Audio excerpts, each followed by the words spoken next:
यहाँ थोड़े बड़े सावधानी से सुनिएगा।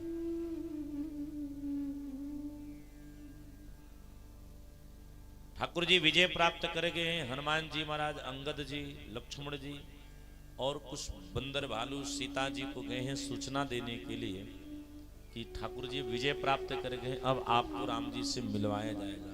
कुछ बंदर भालू चिता को सजा रहे हैं। एक विषय यहां बड़ा ध्यान से रखिएगा,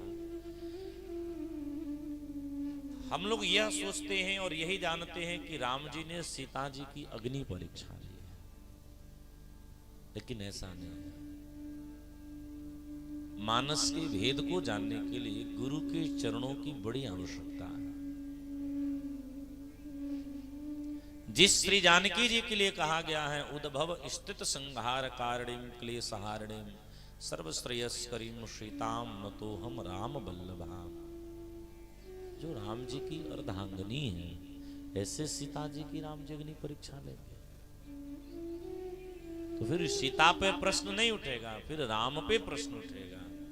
लेकिन चिता के रास्ते से श्री जानकी जी आई हैं, इसका भेद क्या है?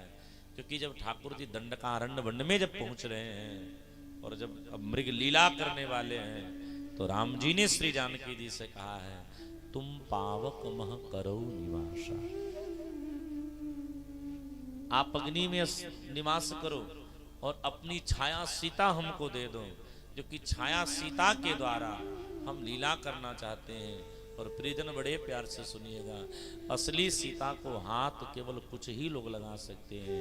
पहला राम जी, दूसरा जनक जी, तीसरा सुनैना, चौथा लक्ष्मण जी चरण को चूमते हैं, ये भाई आदि, और पांचवा श्री कौशल्याम्मा, कैकेयी अम्मा, सुमित्रा अम्मा।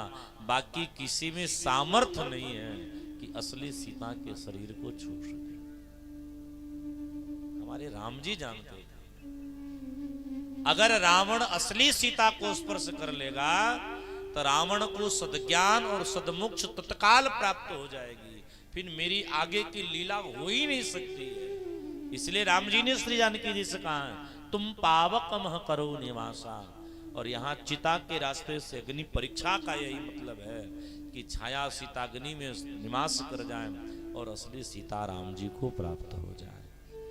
बाकी मूर्ख लोग कहते हैं कि राम जी ने सीता जी की अग्नि परीक्षा ली कि पवित्र हैं कि नहीं पवित्र हैं। यह बातें वही कहा करता है जो व्यक्ति रामचरित की गूढ़ता को समझता नहीं।